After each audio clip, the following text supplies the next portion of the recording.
ప్రభువైన యేసుక్రీస్తు వారి ఘనమైనటి నామములో చేరి వచ్చిన మీ అందరికీ కూడా శుభములు తెలియపరుస్తున్నాను. దయతో దేవుని యొక్క ఇంటిలో, దేవుని మందిరంలో, దేవుని యొక్క ఆవరణంలో మనం అందరం చేరి వచ్చాం. కొద్దిసేపు ప్రకటించిన రీతిగా నిశ్శబ్దంగా, చిన్నపిల్లలు ఉన్నారు కొంతమంది, ఎవ్వరు మాట్లాడొద్దు. మా చిన్నపిల్లలే, పెద్దవాళ్ళు చిన్నపిల్లలు కానీ మాట్లాడుతుంటే మాట్లాడనివ్వద్దు, అల్లరి చేయనివద్దు. కొద్దిసేపు దేవుని వాక్యాన్ని మనము ధ్యానించే వారికి ఉంటాం. దాదాపు 8 గంటల 15 నిమిషాలు అవుతుంది. త్వరగానే క్లుప్తంగా ముగించడానికి నా వంతుగా నేను ప్రయత్నం చేస్తాను. దయతో ఈ సమయంలో పరిశుద్ధ గ్రంథమైన బైబిల్ నుండి మనము కొన్ని లేఖన భాగాన్ని లేదా ఒక 5 వచనాలను చదివే వారిగా ఉంటాం. చూడండి, మత్తయి సువార్త. బైబిల్ కలిగిన వారందరూ కూడా మీ బైబిల్ తెరవాలని ప్రేమతో మనవి చేస్తూ ఉన్నాను. మత్తయి సువార్త 2వ అధ్యాయం 1వ వచనం నుండి 5వ వచనం వరకు మార్చి చదువుకుంటాం.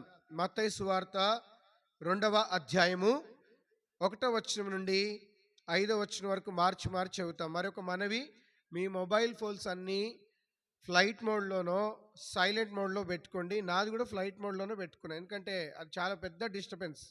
పిల్లలది ఒక డిస్టర్బెన్స్ అయితే మొబైల్ ఫోన్స్ ఇంకొక డిస్టర్బెన్స్. అది రింగ్ కాకుండా చూసుకోండి కొద్దిసేపు. మత్తయి సువార్త 2వ అధ్యాయంలో 1వ వచనం చదువుతున్నాను. రాజైన హేరోదు దినముల యందు యూదయ దేశపు బెత్లెహేములో యేసు పుట్టిన పిమ్మట, ఇదిగో తూర్పు దేశపు జ్ఞానులు యెరూషలేమునకు వచ్చి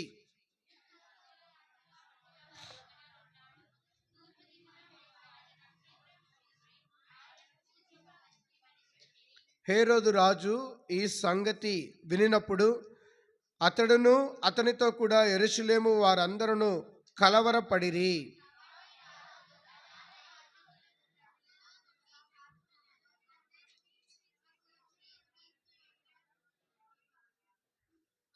ఐదవ వచనం అందరం కలిసి చదువుదాం. అందుకు వారు, యూదయ బెత్లెహేములోనే, ఏలయనగా యూదయ దేశపు బెత్లెహేమా, నువ్వు యూదా ప్రధానులలో ఎంత మాత్రము అల్పమైనది దానివి కావు. ఇశ్రాయేలును నా ప్రజలు పరిపాలించే అధిపతి నీలో నుండి వచ్చును అని ప్రభుత్వ ద్వారా రాయబడి ఉన్నదనిరి. ప్రభు సహాయత కొరకై ప్రార్థనలో మనము ఆయన వైపు చూస్తాం. ప్రేమగల తండ్రి, కృపగల దేవా, యేసు ప్రభువారి పుణ్యనామంలో ఈ యొక్క రాత్రి వేళ సమయంలో మా ప్రభా నీ యొక్క మందిరంలో చేరి రావడానికి మీరు ఇచ్చిన గొప్ప ధన్యకరమైన సమయాన్ని బట్టి వందనాలు. ఈ యొక్క రోజు మా ప్రభా ప్రపంచవ్యాప్తంగా నిన్ను ఆరాధిస్తూ, ప్రపంచవ్యాప్తంగా అనేక దేశాలలో నిన్ను గురించి స్తుతిస్తూ, ఆరాధిస్తూ, గణపరుస్తూ మా ప్రభా ఉంటుండగా మరొకసారి మీరు మమ్మల్ని జ్ఞాపకం చేసుకొని ఈ ప్రాంతంలో ఈ రాత్రి క్రిస్మస్ సువార్త కూడికను, క్రిస్మస్ యొక్క అంతార్థమును, క్రిస్మస్ యొక్క సంతోషమును, క్రిస్మస్లో ఉన్నటి ప్రేమను, యేసుప్రభువారు ఈ భూలోకంలో జన్మించటం వలన మానవ కోటికి జరిగినటి ఆ గొప్ప ఆశ్చర్యకరమైనటి రక్షణ భాగ్యమును బట్టి మీకు వందనాలు. ఈ ప్రాంతంలో మా ప్రభా మేము చేరి వచ్చిన సమయాన్ని, కూడుకున్న సమయాన్ని దీవెనకరంగా చేయండి. చదివినట్టి లేఖన భాగాలను మా నిమిత్తమై దీవించండి. నీ లేఖనంలో రాయబడినట్టు విశేషమైన గ్రహింపగలిగినట్టు గొప్ప సంగతులు మేము తెలుసుకున్నట్లుగా మాకు సహాయం దయచేయండి. నీ ప్రజల ఎదుట నీ వాక్య పరిచర్య చేయడానికి ఎన్నికలేని వాడిని, దౌర్భాగ్యాన్ని, అనేకమైన లోటుబాటులు కలిగినట్టు వాడిని, నోటి మాంద్యము, బుద్ధిమాంద్యం కలిగినట్టు వాడిని మా మధ్యలో కేవలము సిలువ వేయబడినట్టు యేసు ప్రభువారు మట్టుకే కనబడుదురుగాక. మా ప్రభా చీకటి అంధకార శక్తులన్నింటినీ యేసు ప్రభు నామములో బంధిస్తుంటున్నాము. యంత్ర శబ్దంతో ఎవరైతే నీ మాటలు వింటున్నారో వారి హృదయంలో కూడా మీ కార్యం జరిగించండి. ఈ ప్రాంగణమును, ఈ స్థలమును మీ యొక్క స్వాధీనంలో ఉంచుకొనండి. నీ మాటలు వెల్లడి అవుచుండగా బలమైన లోతైన రక్షణ కార్యం జరిగించి నన్ను మమ్మల్ని దర్శించి సంతృప్తి పరచమని యేసు ప్రభు వారి నామంలోనే ఈ ప్రార్థన విన్నపం అడిగి వేడుచున్నాము తండ్రి, ఆమేన్.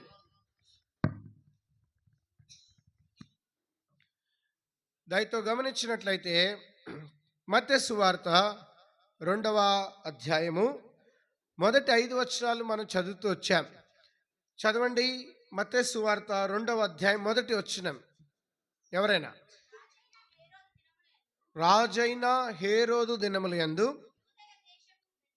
యూదయ దేశపు బెత్లెహేములో యేసు పుట్టిన పిమ్మట ఇదిగో తూర్పు దేశపు జ్ఞానులు యెరూషలేమునకు వచ్చి.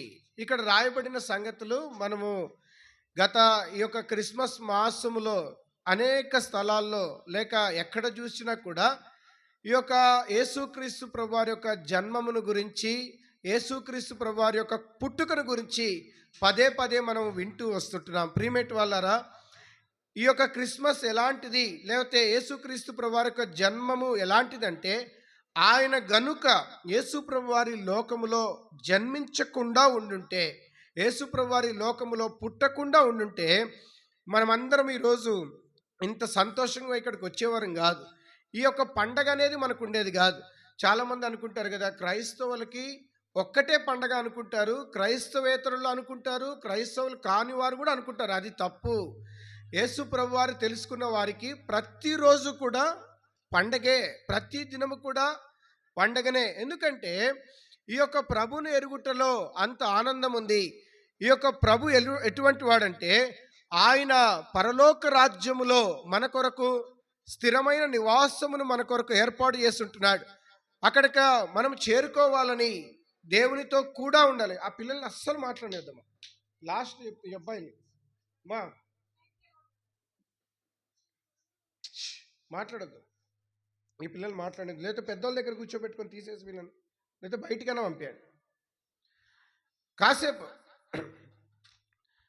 మనం గమనిస్తూ వచ్చినట్లయితే, యేసు ప్రభువారు ఈ లోకంలో జన్మించటం వలన మనకు పొందిన మేలులు ఏంటంటే, ఆయన ఈ లోకంలో గొప్ప పరిచర్య చేసి, ఆయన శిలువ మీద తన ప్రాణమును పెట్టి సర్వమానవ కోటి కొరకై ప్రాయశ్చిత్త బలిగా చేయబడి తన రక్తమంతటిని కార్చి భయంకరమైన విధానములో, అవమానకరమైన విధానములో సిలువ వేయబడుతూ వచ్చినాడు. ఆయన సిలువ వేయబడడానికి అవసరత లేదు. ఆయన దేవాది దేవుడు ఒక్కటే ఒక మాట చేత సర్వ సృష్టిని కూడా ఒక పలుకు చేత కలజేస్తూ వచ్చాడు. ఆయన మాట ఎంత శక్తివంతమైందంటే, యేసు ప్రభువారు ఒక వాక్యం, దేవాది దేవుడు ఒక వాక్యం పలికినట్టుగా ఎక్కడ లేదు. ఆయన వెలుగు కలుగును గాక అంటే వెలుగు, వెలుగు అనే ఒక పదం, ఈ పదం పలికాడు అంతే. ఒక వర్డ్, ఒక మాట చెప్పగానే వెలుగు కలుగుతూ వచ్చింది, సూర్యచంద్రులు కలుగుతూ వచ్చారు, ఆకాశ మండలం కలుగుతూ వచ్చింది, నక్షత్రాలు కలుగుతూ వచ్చినాయి, సర్వ లోకములో సర్వము కూడా సృష్టిలోనికి వస్తూ వచ్చింది. దేవుని యొక్క మహాశక్తి ఆయన యొక్క మాటలలో మనం గమనిస్తుంటున్నాం. ఏ శాస్త్రవేత్త కూడా, ఏ జ్ఞాని కూడా, ఎంత గొప్ప వ్యక్తి అయినప్పటికీ కూడా, ఎంత ఉన్నతమైన చదువు చదివిన వాడైనా, ఎంతో తెలివి సంపాదించిన వ్యక్తి అయినా, ఎంత డిగ్రీలు సంపాదించిన వ్యక్తి అయినా, ఎంత పరిశోధనలో ఆరితేరినట్టు దిట్టైనా కూడా, అయ్యా ఆకాశంలో ఎన్ని నక్షత్రాలు ఉన్నాయంటే ఏ మానవుడు కూడా ఇప్పటి వరకు దాన్ని చెప్పలేకపోతుంటున్నాడు. ఎన్ని నక్షత్రాలు ఉన్నాయో ఎవరికి కూడా తెలియదు. ఈ యొక్క నక్షత్రాల సముదాయాన్ని కొన్ని లెక్కింపలేని లక్షల కోట్లలో మానవుని యొక్క మేధస్సుకు అందనట్టు ఈ నక్షత్రాలన్నింటినీ కూడా దేవుడు మనం ఆదికాండం 1వ అధ్యాయంలో చూస్తూ వచ్చినట్లయితే ఒక పలుకుతో చేశాడు. నీవు నేను ఏదైనా సిద్ధపరచుకోవాలంటే, ఒక వంటను సిద్ధపరచాలంటే దానికి ఒక ప్రక్రియ ఉంటుంది. నువ్వు కూరగాయలు తెచ్చుకోవాలి, నూనె తెచ్చుకోవాలి, ఆ గ్యాస్ స్టవ్ కట్టెల పొయ్యి వెలిగించాలి, దానికి అగ్గిపుల్ల కావాలి, మంట కావాలి, ఇవన్నీ చూస్తాం, ఇవన్నీ మనకు తెలిసినాయే. కానీ దేవుడు సృష్టిని, ఇంత పెద్ద సృష్టిని చేసేటప్పుడు ఆయన ఏ ప్రక్రియలు చేయలేదు, ఒక్క మాట పలికినాడు అంతే. ఇలా కలుగును కాకంటే కలిగింది. కానీ మానవుని చేసిన విధానము చాలా భిన్నంగా ఉంది. దాదాపు 5 రోజులు ఈ యొక్క సృష్టి యావత్తును చేశాడు. 6వ రోజు మానవుడికి దేవుడు సమయాన్ని కేటాయించాడు. ఆదామును ఒక మంటితో మన్నును తీసుకొని ఈ యొక్క దేవాది దేవుడు తన రూపం ఇచ్చి తన పోలిక చొప్పున చేసి వాని యొక్క ఆదాము యొక్క నాసికా రంధ్రములో దేవుడు తన ఆత్మను ఊదగా నరుడు ఏమయ్యాడు? జీవాత్మాయను రాయబడుతూ వచ్చింది. ప్రియమెట్టు వాళ్ళరా, ఇదంతా వాస్తవం. ఆదికాండము మరి 1వ అధ్యాయం 2వ అధ్యాయంలో మనం ఈ సంగతులు ఎరుగుతూ వస్తాం. అయితే ఈ సందర్భంలో వీటిని మనం ఎందుకు జ్ఞాపకం చేసుకుంటూ ఉంటున్నామంటే, యేసుక్రీస్తు ప్రభువారు ఈ లోకంలో జన్మించకుండా ఉండుంటే నీవు నేను ఈ మాదిరి ఈరోజు ఇంత పర్వదినాన్ని జరుపుకునే వారం కాదేమో. ఇది ఇక్కడే కాదు, బహుశా మనం ఇక్కడ ఉండి మనకు కొంతమందికి తెలియకుండా ఉండొచ్చు, లేకపోతే అంత అవగాహన లేకపోవచ్చు, కానీ ప్రపంచంలో అన్ని చోట్ల కూడా ఈ యొక్క క్రిస్మస్ను లేకపోతే యేసుక్రీస్తు ప్రభువారు జన్మించిన ఈ దినమును జరుపుకుంటూ ఉంటున్నారు. ఎంతో సంతోషంగా జరుపుకుంటున్నారు. దానికి కారణము ఆయన ఈ లోకములో పుట్టుటయే. ఆ యొక్క విషయాన్ని మనము ఇక్కడ జ్ఞానులు చెప్పే సంగతిని కూడా చూస్తున్నాం. రండి మన భాగానికి వస్తాము. మత్తయి సువార్త 2వ అధ్యాయం. మత్తయి సువార్త 2వ అధ్యాయం మొదటి వచనం. అక్కడ నేను చదువుతున్నా చూడండి. రాజైన హేరోదు దినములు యందు యూదయా దేశపు బెత్లెహేములో యేసు పుట్టిన పిమ్మట ఇదిగో తూర్పు దేశపు జ్ఞానులు యెరూషలేమునకు వచ్చి. ఇక్కడంటా కొంతమంది ఉన్నారు. తూర్పు దేశపు ఎవరంట వీళ్ళు? జ్ఞానులు. ఎవరని చెప్తారా ఈ జ్ఞానుల పేర్లు ఏంటి అని? మెల్కీసెదెకు కాదు. ఎక్కడుంది? బైబిల్లో ఉన్నది కావాలి నాకు, సొంత మాటలు కాదు. ఎక్కడుంది? ఎక్కడ లేదు. ఒక బైబిల్ విశ్లేషకర్తలు లేకపోతే బైబిల్కి సంబంధించినట్టు దేవుని ఊరికే తగ్గొద్దు. ఒకవేళ అంత ఇబ్బందిగా ఉంటే బయటికి వెళ్ళి ప్రశాంతంగా అక్కడ కూర్చోండి, ఇబ్బంది లేదు, ఓకేనా? ఏ పిన్ డ్రాప్ సైలెంట్ ఉండాల. గమనించండి, ఈ యొక్క మనం గమనిస్తూ వస్తుండగా దేవుని యొక్క వాక్యంలో విశేషమైన సంగతులు రాయబడుతూ వచ్చినాయి. ఈ యొక్క జ్ఞానులు ఎంతమంది అని బైబిల్లో ఖచ్చితంగా రాయబడలేదు. మనం ఏమనుకుంటామంటే, ఎక్కడ చూసినా నా చిన్నతనంలో అయితే ఎలా కనపడేదంటే, క్రిస్మస్ దినాల్లో గ్రీటింగ్ కార్డ్స్ ఇచ్చేవాళ్ళు. ఈ గ్రీటింగ్ కార్డ్స్ ఏముండే తెలుసా? యేసుప్రభు వారు పశువుల తొట్టిలో పరున్నట్టు, ఆయన చుట్టూ ఒక ప్రకాశమైన కాంతి వెలుగున్నట్టు, పక్కన ఇరుపక్కల తల్లి అయినట్టు మరియా, తండ్రి అయినట్టు యోసేపు గారు ఉన్నట్టు, పైన ఒక 3 దూతలు ఉన్నట్టు, ఎదురుగా కొన్ని గొర్రెలు వేరువేరు పశువులు కనపడుతున్నట్టు, అలానే కొద్ది వెనకాలకి వెళ్తే 3 జ్ఞానులు ఉండి, ఈ 3 జ్ఞానులు ఇందాక మీరు పాటలో పాడినారు కదా, బంగారము, సాంబ్రాణి, బోలము ఆయనకి ఇచ్చినట్టుగా ఒక పిక్చర్, ఒక చిత్రపటం లేదా గ్రీటింగ్ కార్డు కనపడేది. ఇది ఆ దినాల్లో మేము ఒకరికి ఇచ్చి ఒకరి దగ్గర నుంచి తీసుకొని ఇంకొకరికి ఇచ్చినప్పుడు, లేకపోతే నా దగ్గర నుండి ఇంకొక వ్యక్తికి ఇచ్చినప్పుడు చాలా సంతోషపడేవారు. ఇప్పుడు అవన్నీ పోయినాయి. ఇప్పుడు అంతా వాట్సప్, ఫేస్బుక్ వచ్చేసింది.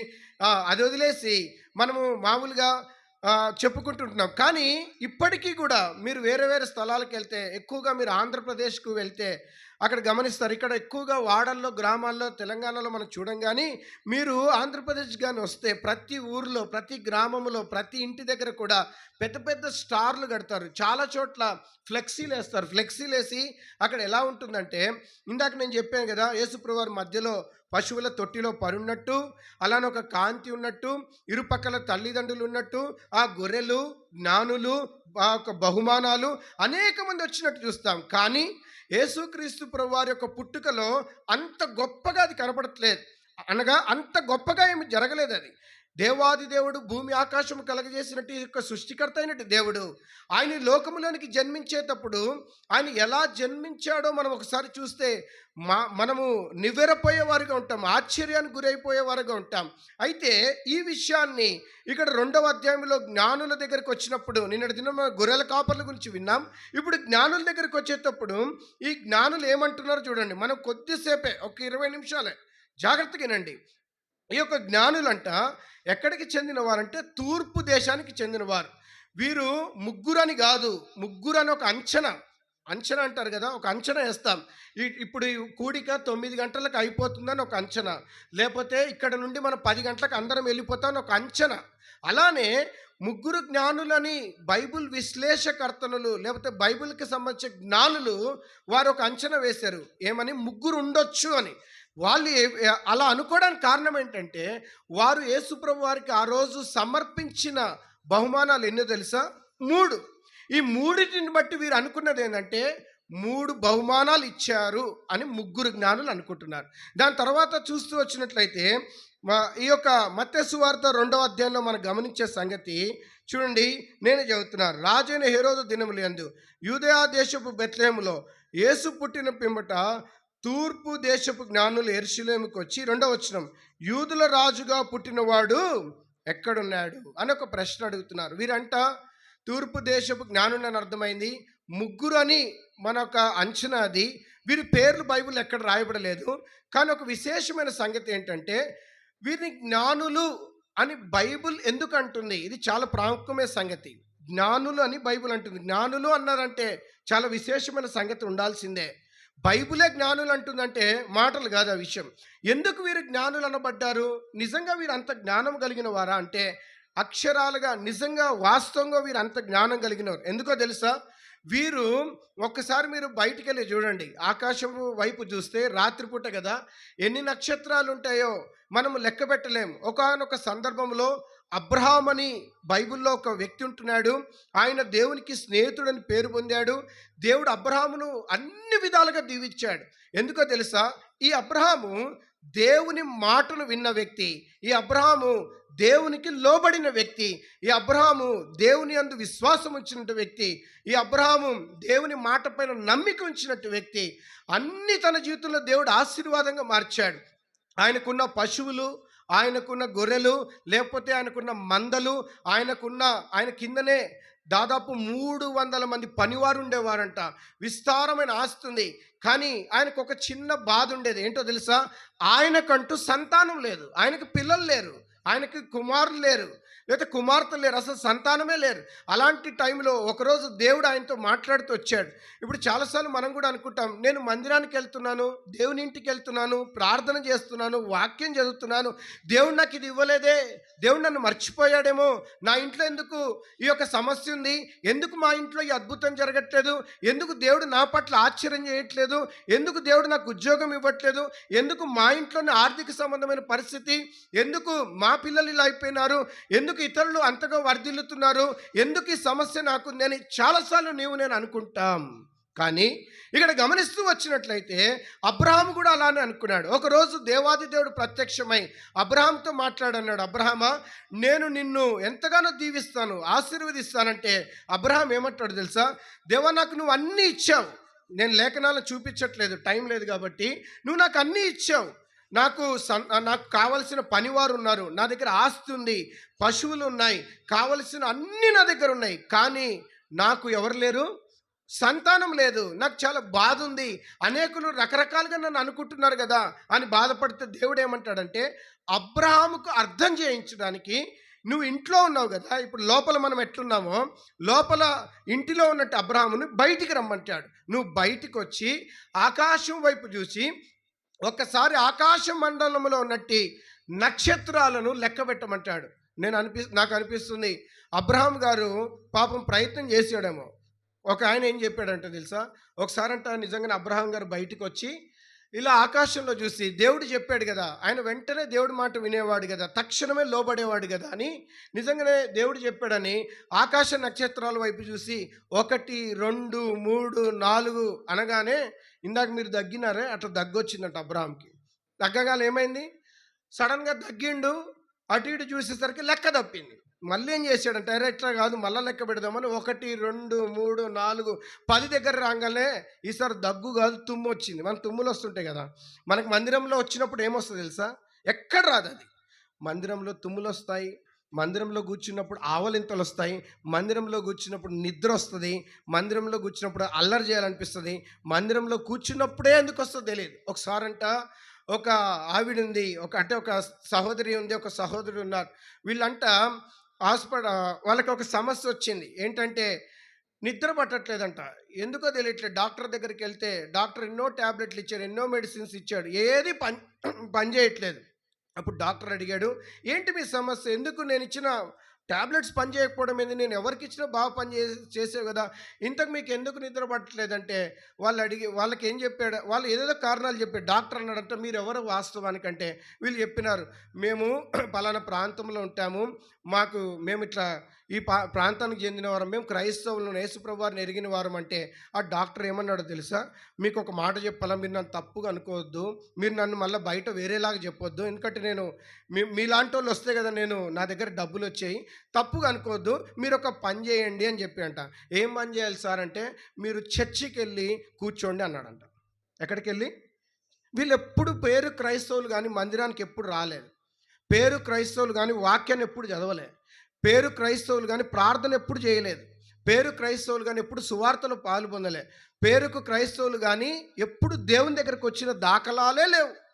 నిజంగానే ఈ డాక్టర్ చెప్పాడు, నిజమే కదా, పుట్టినప్పటి నుంచి క్రిస్టియన్స్ అని చెప్తాం, తాత పేరు దానియేల్, నాయన పేరు మోషే అని చెప్పుకుంటాం, కానీ ఎప్పుడు దేవుని ఇంటికి పోలేదు కదా అని వీళ్ళు ఏం చేస్తున్నారంటే నిజంగానే దేవుని ఇంట్లోకి వెళ్ళి కూర్చున్నారంట. కూర్చుంటే నా మాదిరి ఎవరో ఎక్కడి నుంచో వచ్చి దేవుని వాక్యం చెప్తే ఈ భార్యాభర్తలు ఇద్దరు వెనకాల కూర్చుంటే నిద్రపోయారంట. ఆ రోజు నిద్రపోయినట్టు ఏ రోజు నిద్రపోలేదంట. ఎందుకు వచ్చింది అంటే వాళ్ళకి డౌట్ వచ్చింది. వీళ్ళు ఏం చేశారంటే ఒక మెడిసిన్ లేదు, డబ్బు ₹1 తీసుకోలేదు, ఇంజెక్షన్ వేయలేదు. అరే ఏం డాక్టర్ రాబోయినా కలిసి అసలు విషయం కనుక్కుందామని డాక్టర్ని ఆ డాక్టర్ పేషెంట్ చూసే టైం అయిపోయిన తర్వాత ఇంటికి వెళ్ళినారంట. హాస్పిటల్ అందరు ఉంటారని ఇంటికి వెళ్ళి, అయ్యా మీకు ఎట్లా తెలుసు ఇక్కడ నిద్ర పడుతుందని? వేరే వాళ్ళు ఎవ్వరు నిద్రపోలేము, మేమే నిద్రపోయినాం, నీకెట్లా తెలుసు అంటే ఆయన ఏం చెప్పిండు తెలుసా? మీరు బయట ఎవ్వరికి చెప్పొద్దు, నాకు కూడా అదే జబ్బు ఉంది, నాకు కూడా నిద్రపోతే వెళ్ళి మందిరంలో పోయిన కాల కుర్చీలో కూర్చుంటే నాకు నిద్ర వస్తుందని చెప్పినాడు. చాలామంది మనం అట్లా ఉన్నామేమో, చాలామంది అట్లున్నామేమో. ప్రియమేట్ వాళ్ళారా, దేవుని యొక్క ఇంటిలో చురుగ్గా ఉండాలి. ఇక్కడ జ్ఞానులు ఎంత చురుకైన వారంటే ఇందాక చెప్తూ వచ్చినా కదా, అబ్రహాముకి ఒకసారి దగ్గు వచ్చింది, ఒకసారి తుమ్ము వచ్చింది, మళ్ళా లెక్క పెట్టి తకాయించిపోయాడు అంటారు కదా. అలిసిపోయి దేవుడితో అంటున్నాడు, దేవా నా వల్ల కాదు, నేను లెక్క పెట్టలేకపోతున్నాను. ఎందుకో తెలుసా? నక్షత్రాలతో ఉన్న బాధ ఏంటో తెలుసా? అన్నీ ఏ రంగులో ఉంటాయి? ఏ రంగులో ఉంటాయండి? ఎవరు చూడలేదా నక్షత్రాన్ని? చెప్పలేకపోతున్నాం మరి. ఏ రంగులో ఉంటాయి? వైట్ ఇన్ కలర్, తెలుపు రంగులో ఉంటాయి. అన్నీ తెలుపు రంగులోనే ఉంటాయి. కానీ మనం ఏం పెడతామంటే క్రిస్మస్ అని పేరు చెప్పుకొని రంగురంగుల స్టార్లు పెడతాం. నువ్వు రెడ్ పెడితే నేను ఎల్లో పెడతా, నేను ఎల్లో పెడితే గ్రీన్ పెడతాడు, ఆ గ్రీన్ పెడితే ఆయన ఇంకోటి, మళ్ళీ అందరం చర్చికి వెళ్తామని చెప్తాం. మనలో ఐక్యత లేకుండా కనపడుతుంది. ఈ యొక్క ఆ నక్షత్రాలు ఎందుకు అబ్రహాం లెక్క పెట్టలేకపోతున్నాడు తెలుసా? అన్నీ తెలుపు రంగులో ఉన్నాయి, ఒక దాన్ని లెక్క పెట్టాం. అమ్మ మాట్లాడద్దు, అక్కడ లాస్ట్లో పెద్ద ఆవిడకి చెప్పండి అమ్మా, ఆమెను మాట్లాడొద్దు అని అవుతున్నా, కూర్చోనమ్మా మాట్లాడొద్దు. గమనిస్తూ వచ్చినట్లయితే అక్కడ చూస్తూ వచ్చినప్పుడు ఆ తెలుపు ఆ రంగులో ఉన్నట్టు నక్షత్రాలు లెక్క పెట్టలేకపోతున్నాడు. ఎన్నున్నాయి ఆయన వల్ల కావడం లేదు. అప్పుడు దేవుడి దగ్గర ఒప్పుకుంటున్నాడు, నా వల్ల కాదు ప్రభా, నీవే నాకు సహాయపడంటే దేవుడు అంటున్నాడు, ఆకాశంలో ఎన్ని నక్షత్రాలు ఉన్నాయో అంత సంతానం నీకు ఇస్తాను, ఇసుకను పట్టుకొని ఒకసారి వదిలి చూడు, ఇసుక రేణులలాగా నీ సంతానం చేస్తామని దేవుడు సెలవిస్తూ వచ్చాడు. ప్రియమేట్ వల్లరా, ఈ యొక్క విషయం చాలా గొప్పది. అన్ని నక్షత్రాలు ఆకాశంలో ఉన్నాయి. అన్ని నక్షత్రాలలో ఈ జ్ఞానులంట ఒక్క నక్షత్రాన్ని చూశారు. ఎన్ని నక్షత్రాన్ని? ఒక్క నక్షత్రాన్ని. చాలా, ఇది మీకు అర్థమవుతుందో లేదో, నేను మీకు అర్థమవడానికి చెప్తున్నా. కరెక్ట్గా పట్టుమని గంట సేపు మనము ఏకాగ్రతగా కూర్చోలేము. అన్ని లక్షల కోట్ల సముదాయంలో ఉన్నట్టు నక్షత్రాల్లో ఒకదాన్ని చూడాలంటే ఎంత కష్టం. గంట సేపు మనం కూర్చోలేకపోతున్నాం. గంట సేపు అటు ఇటు చూడకుండా వాక్యం వినలేం మనం. ఒకసారి అటు చూస్తాం, ఒకసారి ఇటు చూస్తాం, వాళ్ళ మాటలు వింటాం, వీళ్ళ మాటలు వింటాం. అలాంటిది ఆకాశంలో ఉన్న అన్ని నక్షత్రాల్లో ఒక నక్షత్రం మీద మనసు నిలపాలి, ఒక నక్షత్రాన్నే చూడాలంటే ఎంత కష్టం. అందుకే వీళ్ళు జ్ఞానులు అనబడ్డారు. వీళ్ళు ఎంత జ్ఞానం కలిగిన వారంటే ఆ నక్షత్రాన్ని చూచి వీళ్ళు ఏం చేశారంట చూడండి. మత్తయి సువార్త 2వ అధ్యాయం, మత్తయి సువార్త 2వ అధ్యాయం. వీళ్ళు అంటున్నారు చూడండి, 2వ వచనం. ఆ యొక్క నక్షత్రాన్ని చూసి వీరు వచ్చారు.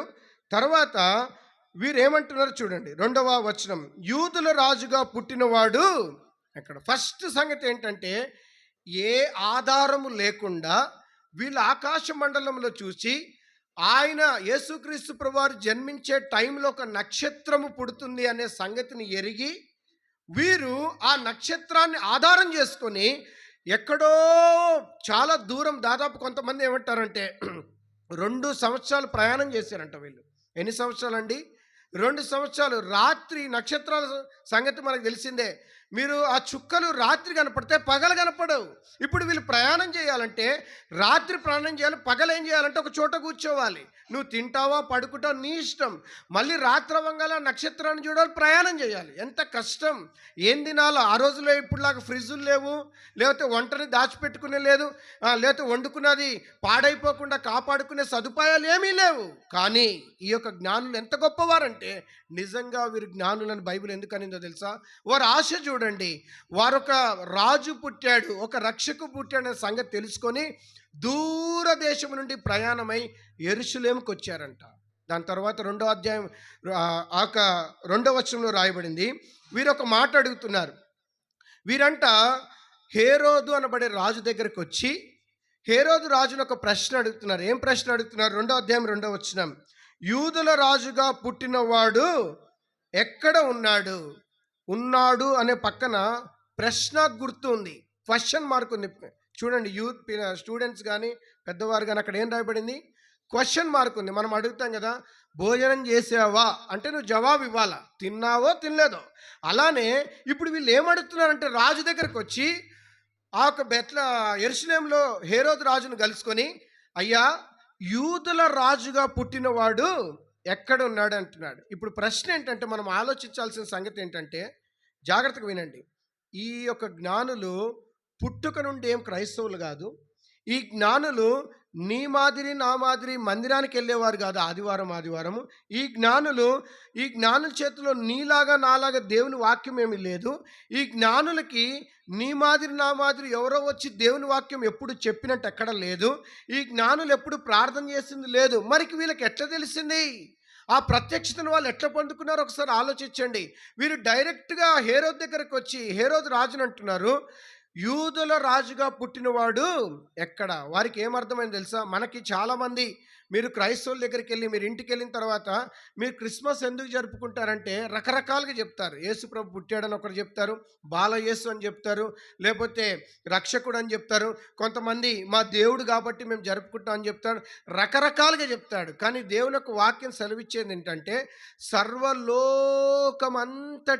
కలగబోయే సువర్తమానం చెప్పడానికి ఆ దూతలు ఆ దినమున యేసుప్రభు వారు పుట్టాడని, ఆయనే లోకరక్షకుడని, సర్వ మానవాళి పాపమును పరిహరించడానికి ఆయన ఈ లోకంలో పుట్టాడని, మానవుల యొక్క పాపము కేవలం యేసుప్రభు వారి యొక్క రక్తము ద్వారానే నిర్వీర్యము చేయబడతాయని ఆ యొక్క సత్యాన్ని తెలపడానికి దూతలు ఆ రోజు పరలోకం నుండి దిగొచ్చారు. చాలామందికి ఈ సత్యం తెలియదు. ఈ జ్ఞానులు ఎందుకు జ్ఞానులు అని పిలువబడ్డారో తెలుసా? మొదటిగా ఏ ఆధారం లేకుండా ఆకాశంలో ఒక నక్షత్రాన్ని చూసి ఎవ్వరిని అడగకుండా ఒక ప్రాంతం నుండి ఒక దేశము నుండి ఇంకొక దేశానికి వచ్చారంటే జ్ఞానులు కాదా? ఖచ్చితంగా జ్ఞానులు. రెండో విషయాన్ని చూస్తూ వచ్చినట్లయితే వాళ్ళకి అర్థమైన సంగతి ఏంటో తెలుసా? పుట్టినవాడు ఒక చిన్న పిల్లోడేం కాదు. పుట్టినవాడే ఒక మంత్రికో, ముఖ్యమంత్రికో, ఒక ఎమ్మెల్యేకో, ఎమ్మెల్సీకో, ఒక వార్డు మెంబర్కో పుట్టిన, మీ ఊరు వాడలో ఒక ఘనమైన వ్యక్తికి పుట్టిన వ్యక్తి ఏం కాదు. పుట్టింది ఎవరు? రాజు. మరేమడుగుతా తెలుసా? హేరోదు రాజా, యూదుల రాజుగా పుట్టినవాడు. ఇప్పుడు ప్రశ్న ఏంటంటే, who told about this great secret or great ఏమంటారంటే మర్మం ఇది. దీన్ని ఈ యొక్క జ్ఞానులకు ఎవరు చెప్పారు? మీరు ఒక విషయం జ్ఞాపకం చేయాలని కోరుతున్నాం మీకు ఈ సందర్భంలో.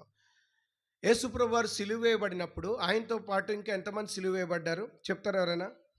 ఎంతమంది అండి? 2. వాస్తవమే కదా. 2లో ఒక దొంగ ఏమంటున్నాడంటే, దొంగ అనొచ్చు, నేరస్తుడు అని కొన్ని బైబిల్లో నేరస్తుడు అని రాయబడింది, దొంగ అని రాయబడింది. 2లో ఒకరు ఏమంటున్నారు తెలుసా?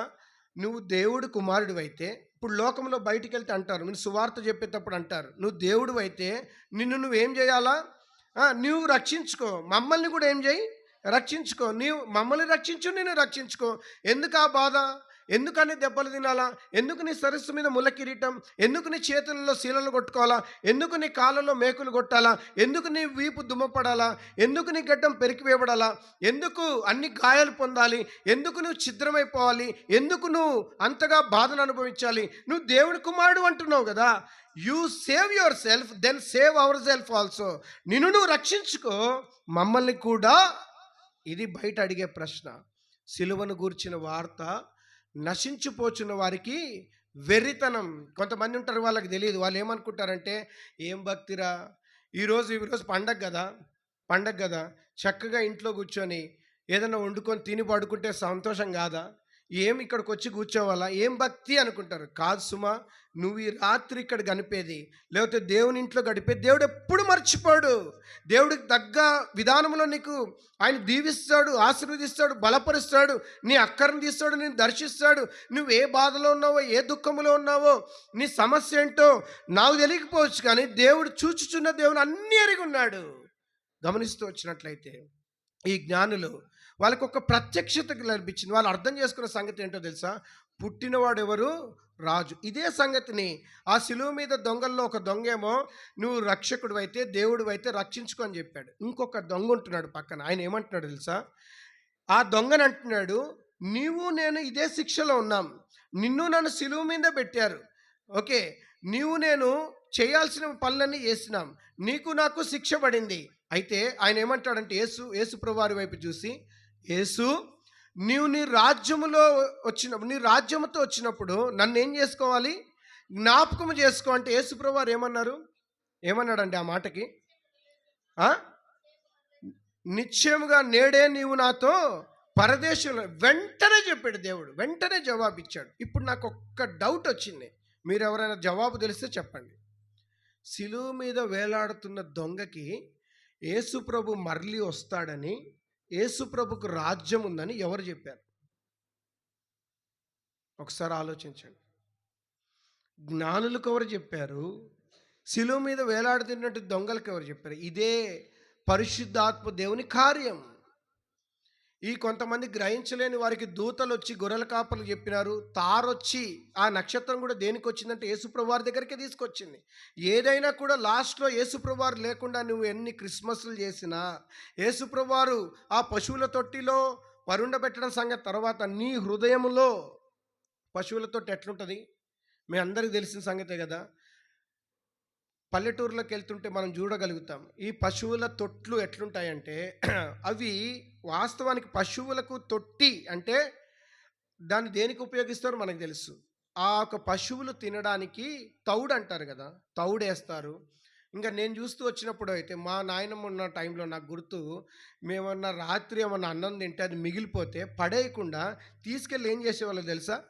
ఆ తొట్లో వేసేవాళ్ళు. ఆ తొట్లో ఉన్న దాన్ని ఆ పశువుకు బలం, అది చక్కగా తినేవి. ఇప్పుడు ఆ తొట్లు ఎండిపోయిన తర్వాత ఎవరైనా చూడండి, మన ఇంటికి వచ్చినప్పుడు, మన ఇంట్లో కూడా ఇంటి బయట తొట్లు ఉంటాయి కాళ్ళు కడుకుని. ఇప్పుడంటే పెద్ద డ్రమ్ములు, ట్యాపులు ఫ్యాషన్ అయిపోయింది, టెక్నాలజీ పెరిగిపోయింది. కానీ పూర్వ దినాలు ఇవన్నీ ఎక్కడే అండి, ఇవన్నీ లేవు. ఆ తొట్ట దగ్గర నువ్వు కాళ్ళు కడుక్కొని లోపల ఇంట్లోకి రావాలి. నీ యొక్క మాలిన్యం లేకపోతే నీకున్న దుమ్ము ధూళి అంతా అక్కడ కడుక్కొని రావాలి. ఈ తొట్లని మనం ఏం చేసామో తెలుసా? వారానికి ఒకసారి ఇటుక పెళ్ళ వేసి, లేకపోతే ఏమంటారు, ఈ కొబ్బరి పీచేసి దాన్ని నాచంతా గడిగేసి శుభ్రపరిచి మళ్ళీ నీళ్ళు పోసారు. బావితోనో చెరువు దగ్గరకో తోడుకొనో వచ్చి నీళ్ళు. ఆ తొట్టి గురించి చెప్పట్లే నేను. ఆ తొట్టి వేరు, ఈ తొట్టి వేరు. పశువుల తొట్టి వేరు, నువ్వు ఇంటి దగ్గర ఉపయోగించుకునే తొట్టి వేరు. యేసుప్రభువుని పడుకోబెట్టడానికి ఉపయోగపడిన తొట్టి ఏంటో తెలుసా? ఆ ఒక పశువులు తినే ఆ తౌడు వేరు వేసుకుని అవి తింటాయి కదా, ఆ తొట్టి స్థలం లేదంట ఆయనకు. దేవాది దేవునికి, సృష్టికర్త అయిన దేవుడికి, నిన్ను నన్ను కలుగజేసినట్టు దేవుడికి ఒక మాటతో, కేవలం మాటతో శూన్యములో సృష్టిని కలుగజేసిన దేవుడికి, ఆయన ఈ లోకంలో జన్మించినప్పుడు పడుకోవడానికి స్థలం లేదంటే విడ్డూరముగా లేదా, వింతగా లేదా, ఆశ్చర్యముగా లేదా అంటే వాస్తవం ఇది. ఎంతో తెలుసా? ఇప్పుడు నేను కూడా ఇన్నిసార్లు సువార్త విన్నాం, చాలామంది ఇక్కడ వినే ఉంటారు. ఎన్నిసార్లు నీ హృదయాన్ని కఠినపరుచుకున్నావు? నా హృదయం ఎంత భయంకరమైంటుందో తెలుసా? ఈ పశువుల తొట్టినైనా కడుగుతే బాగవుతేమో కానీ నా హృదయం అన్నిటికంటే భయంకరమైనది. అందుకే బైబిల్ వాక్యం సెలవిస్తుంది కదా, హృదయం అన్నిటికంటే మోసకరమైనది, అది ఘోరమైన వ్యాధి గలది, దాన్ని గ్రహింపగలవాడు ఎవరు? అదొక ప్రశ్నగా ఉండిపోయింది. హృదయం అంటే అన్నిటికంటే మోసకరమైనది, అది ఘోరమైన వ్యాధి, పాపం అనే వ్యాధి చేత హృదయం నింపబడింది. దీన్ని గ్రహించడానికి ఎవ్వరికి అర్థం కావడం లేదు. ఆ పశువుల తొట్టి కన్నా హీనంగా కంపు కొడుతూ పాడైపోయింది ఎవరి హృదయము? మానవుని హృదయం. అక్కడైనా దేవుడు పుట్టడానికి ఇష్టపడ్డాడు, దేవునికి అక్కడైనా స్థలం దొరికింది, కానీ మనిషిని హృదయంలో స్థలము దొరకడం లేదు. ఏ మానవుడు ఒప్పుకోవడం లేదు. ఇక్కడ కూర్చున్న వాళ్ళు ఇంకా యేసుప్రభుని ఎంతమంది అంగీకరించలేదో, యేసుప్రభు వారిని ఎంతమంది వద్దనుకుంటున్నారో, యేసుప్రభు వారిని నా హృదయంలో జన్మించడానికి వద్దు అని ఆయన వెలుపల పెడుతున్నారో నీకే తెలుసు, నీకు తెలుసు, దేవుని తెలుసు. ఇక్కడ ఈ వ్యక్తుల్ని మనం చూస్తూ ఉంటుండగా ఈ జ్ఞానులు ఎంత గొప్పవారు. నిజంగా జ్ఞానులు అంటే మొదటిగా ఆయన నక్షత్రాన్ని చూసి యెరూషలేముకి వచ్చారు. రెండోదిగా రాజు దగ్గరకు వచ్చి అడుగుతున్నారు, యూదుల రాజుగా పుట్టినవాడు ఎక్కడ? వారికి అర్థమైన సంగతి ఏంటో తెలుసా? ఆయన రాజు, ఆయన మరలా రాబోతున్నాడు. మనిషి మరణించిన తర్వాత మరలా ఒక తీర్పు అనేది ఉంది. ఆ తీర్పు తీర్చేది ఎవరంటే దేవాది దేవుడు యేసుప్రభు వారే. ఆయన్ని నేను ఎరగకుండా ఉంటే, నా పాపాలు క్షమించబడకపోతే నేను నరకానికి వెళ్తాను. ఆ సత్యం ఆనాడే ఈ యొక్క జ్ఞానులకు అర్థమై వీరు ఆయన్ని వేరే రకంగా కాదు, రాజుగా సంబోధించంగా రాజే అన్నారు. తర్వాత చూద్దాం ఒక మాట చూడండి, ఇంకొక మాట చదివి ముగిస్తాం రండి. మత్తయి సువార్త 2వ అధ్యాయం, మత్తయి సువార్త 2వ అధ్యాయం చదవండి. 2వ వచనం. యూదుల రాజుగా పుట్టినవాడు ఎక్కడున్నాడు? తూర్పు దిక్కున మేము ఆయన నక్షత్రము చూచి.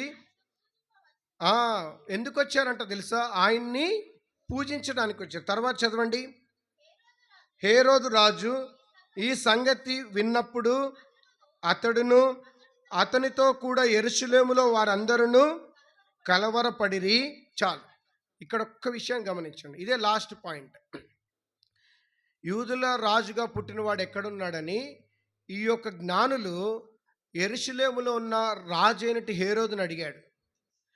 యెరూషలేము యేసుప్రభు వారు పుట్టిన బెత్లెహేముకి ఎంత దూరమో తెలుసా?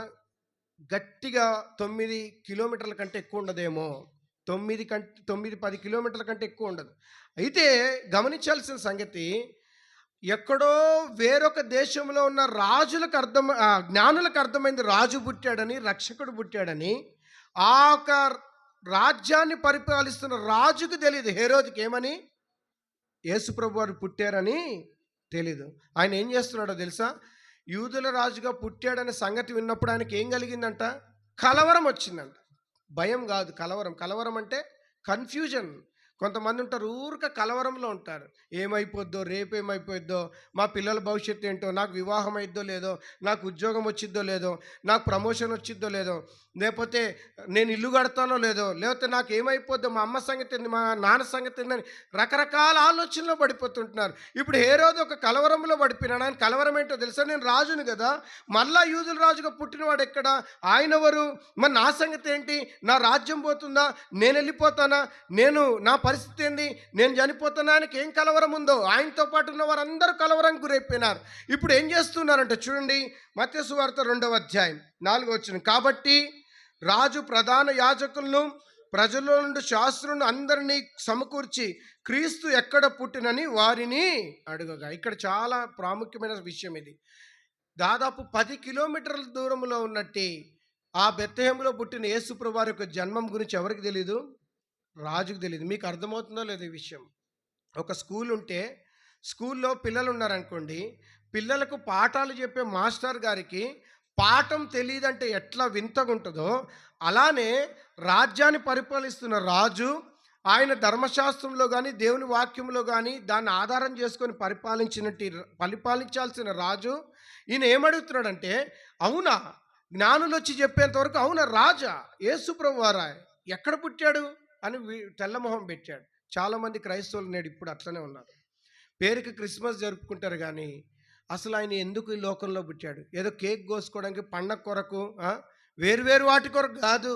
యేసుప్రభు వారు ఈ లోకంలో పుట్టిన కారణం ఏంటి? పాపులను రక్షించుటకు.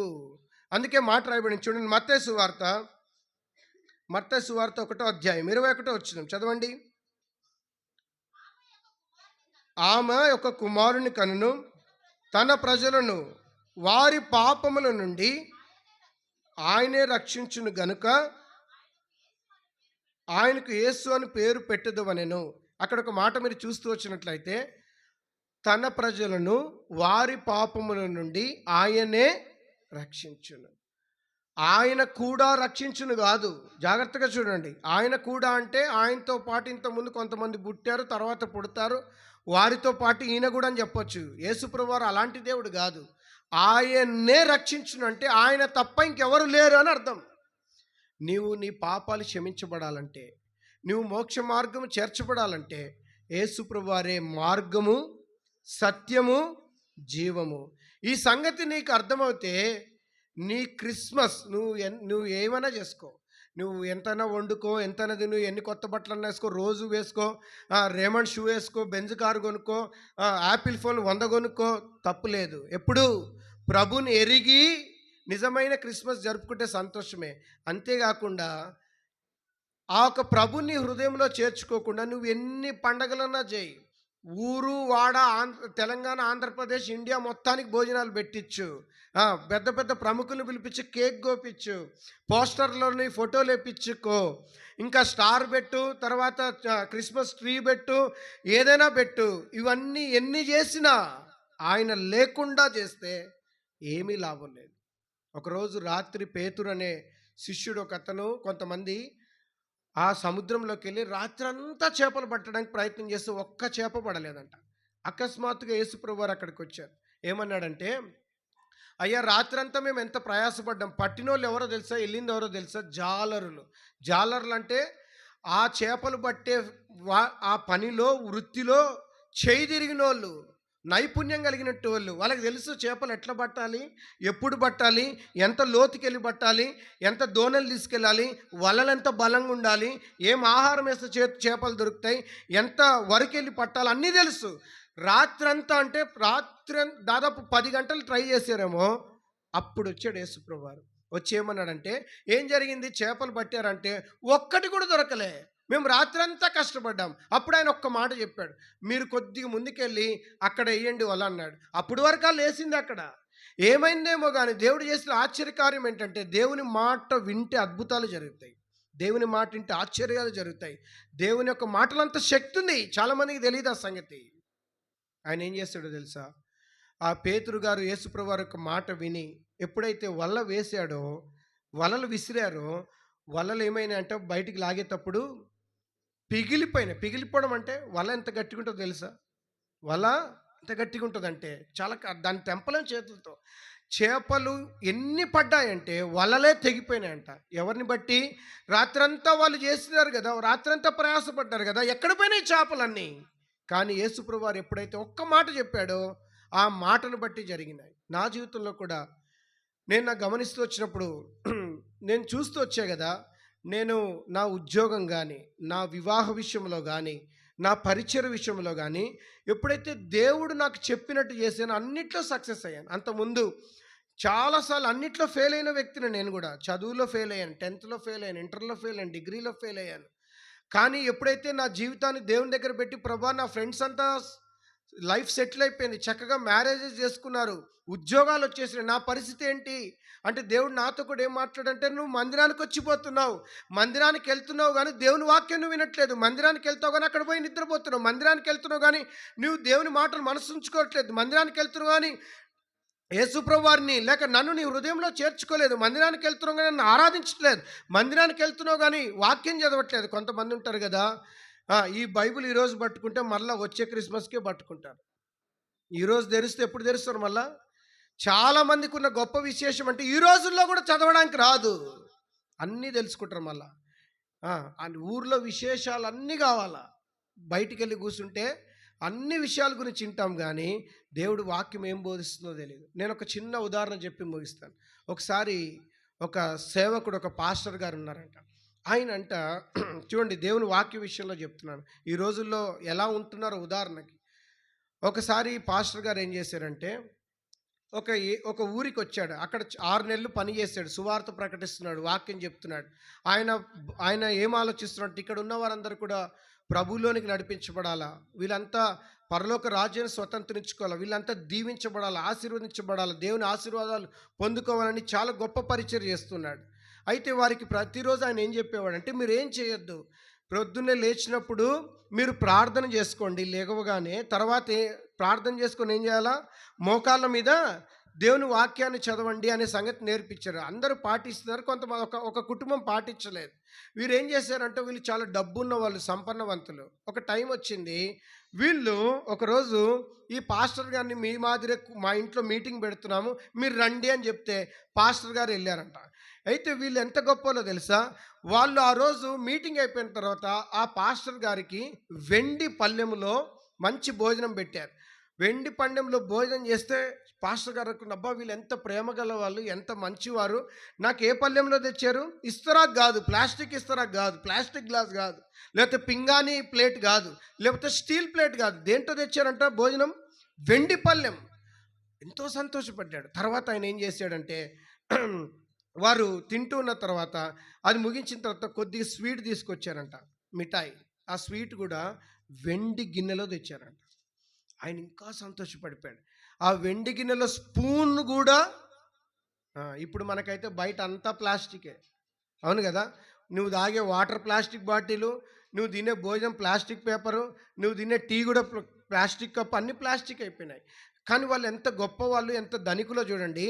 వాళ్ళకు ఉన్న దాంట్లో ఆ పాస్టర్ గారిని గౌరవించడానికి అట్లా పెట్టారు. కొంత సమయం అయిపోయిన తర్వాత ఆయన అంత తిన్న ఆయనకు తృప్తి లేదు. అంటే భోజనం మీద కాదు, ఆయనకు ఒకటే ఆశ, ఈ ఇంటి వారు దేవుని వాక్యాన్ని ఏం చేయాలా, చదవాలి, దేవుని నామంలో ప్రార్థన చేయడం నేర్చుకోవాలి, దేవుడి పైన ఆధారపడాలని.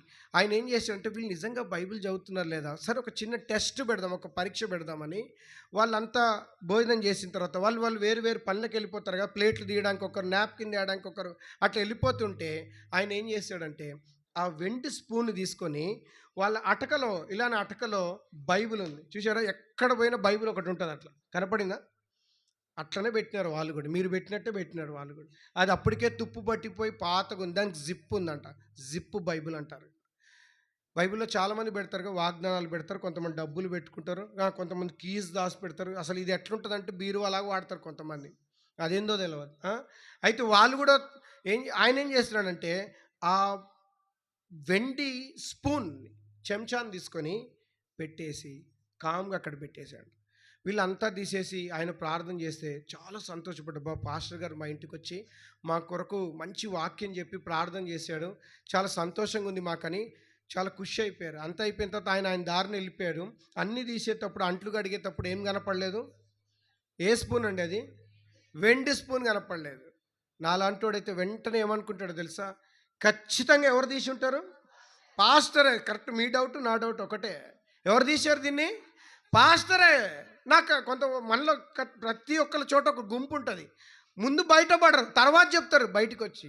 దాంట్లో ఒకడు నాలంటాడు అంటాడు, నేను ఆయన చూసినప్పుడే అనుకున్నాను, ఆయన బ్యాగ్ ఇంత పెద్దగా ఉంది, ఆయన మొహం ఒకలాగుంది, ఆయన నడక ఒక మాదిరి ఉంది, ఆయన వాడే ఫోన్ ఒకలాగుంది, ఆయన చెప్పులు ఒకలాగున్నాయి, నేను అనుకుంటూనే ఉన్నా, మీరే వినలేదంటాడు. ఏ టైంలో అంటాడు, ముందు చెప్పడు, లాస్ట్లో చెప్పే బ్యాచ్ ఒక బ్యాచ్ ఉంటుంది, అందరి దగ్గర ఉంటుంది, ఇళ్ళల్లో ఉంటారు, స్కూల్లో ఉంటారు, కాలేజీలో ఉంటారు, బంధువుల దగ్గర ఉంటారు, అన్ని చోట్ల ఉంటారు అన్నమాట.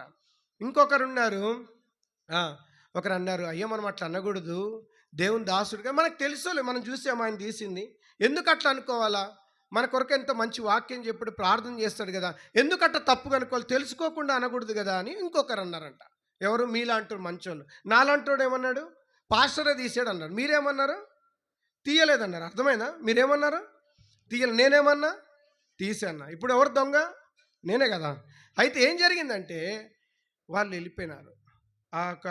అయిపోయిన తర్వాత వాళ్ళు ఏం చేశారంటే, పాస్టర్ గారిని అడిగితే ఆయన బాధపడతాడేమో, దుఃఖపడతాడేమో, నన్ను దొంగ అంటారేమో అని అనుకొని మళ్ళీ మా ఇంటికి రాడేమో, ఎందుకు వచ్చిన బాధ, మనం ఏదో ఒకటి చేసి కనుక్కుందామని చెప్పి వాళ్ళు చాలా ఆలోచన చేసి ఒక విషయాన్ని చేస్తూ వచ్చారు. ఏం చేశారంటే, మళ్ళీ ఒక మీటింగ్ పెట్టుకొని ఆ మీటింగ్ పిలిపించి సేమ్ అట్లనే వెండి ప్లేట్ పెట్టారు, వెండి గిన్నెలో స్వీట్ పెట్టారు, ఆ ఒక స్వీట్ వెండి స్పూన్ పెట్టారు, అన్నీ పెట్టి ఇచ్చిన తర్వాత ఆయన తిన్నాడు. అంత అయిపోయిన తర్వాత మెల్లగా ఒకరు వచ్చి అడుగుతున్నారు, అయ్యా, కొంతమంది మరి తెలివిగా మాట్లాడతారు, పాస్టర్ గారు మీరు ఏమనుకోకపోతే, చాలా ఒక్క మాట అని కూడా అన్నారు, ఒక్క అంటే ఆయనకు అర్థమైపోతుంది మిగతా సగం. అంటే చెప్పండి అమ్మా పర్లేదంటే, ఆయన అనుకుంటున్నాడు పాపం ప్రార్థన చేయమంటారో లేకపోతే ఇంకోటి ఏమైనా అడుగుతారేమో అని పాస్టర్ గారు అనుకుంటున్నాం పాపం తెలియక.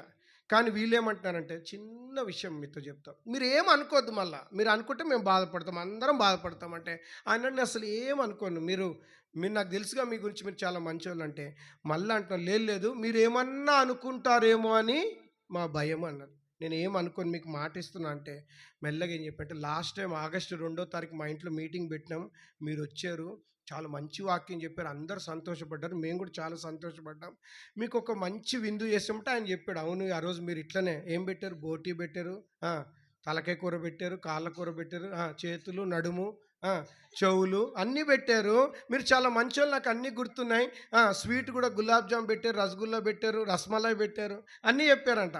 చెప్తే అన్నీ కరెక్టా పాస్టర్, నువ్వు చాలా బాగా గుర్తుపెట్టుకున్నావు, కానీ ఒకటి మిస్ అయింది. ఏం మిస్ అయింది?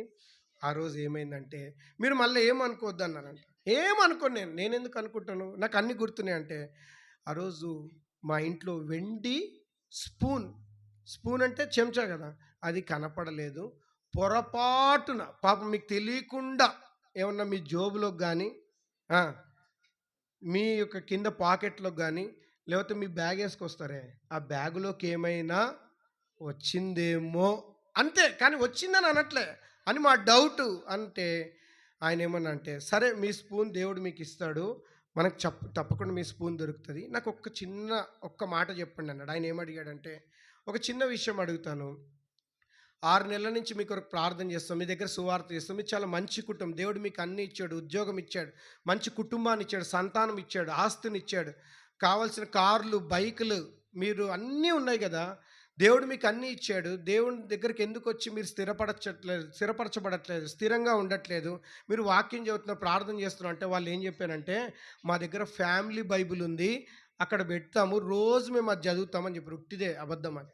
పాస్టర్ అడిగినప్పుడు అంతే చెప్తారు, రోజు చర్చికి వస్తున్నట్టు రోజు వస్తున్నట్టు చాలామంది చెప్తారు కదా, అట్లని చెప్పారు. చెప్పగానే ఆయన ఏమన్నాడంటే, నిజంగా చదువుతున్నా అంటే, సరే మీరు రోజు బైబిల్ చదువుతున్నా, బైబిల్ తీసుకురండి అంటే, అప్పుడు తీస్తే దుమ్ముంది, అది తీసుకొచ్చి వాళ్ళ కళ్ళ ముందు జిప్పు దింగాలి, ఏముంది మధ్యలో, వెండి స్పూన్ ఉంది. అప్పుడు వాళ్ళ ముఖాలంతా తెల్లబోయినాయి, తలలు దించుకున్నారు.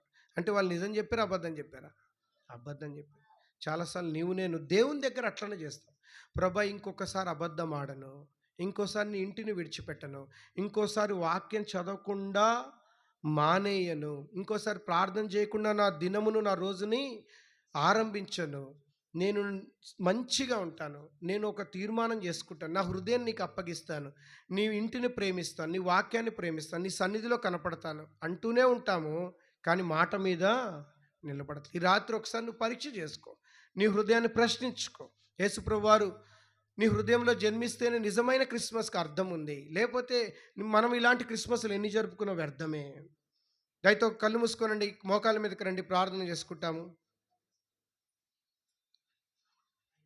ఎవరు కదలొద్దు, ఓన్లీ కళ్ళు మూసుకోవాలి, ప్రార్థన వైఖరిలో ఉండాలి, అయిపోయింది, ప్రార్థన చేసుకుంటాం.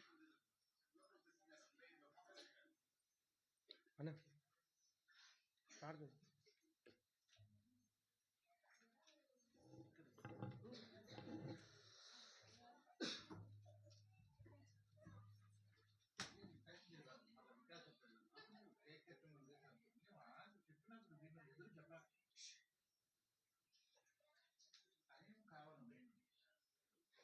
దయచేసి ఈరోజు పని చేస్తలేదు,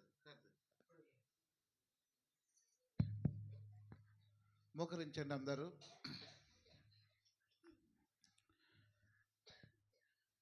దేవుడు చేసిన మేలు కొరకై ఒక ఇద్దరు బ్రదర్స్ వైపు ఒకళ్ళు, సిస్టర్స్ వైపు ఒకళ్ళు ఈరోజు సాయంత్రము బేతలు ప్రార్థన మందిరంలో ప్రతి సంవత్సరం చక్కగా క్రిస్మస్ ఆరాధన జరుగుతుంది.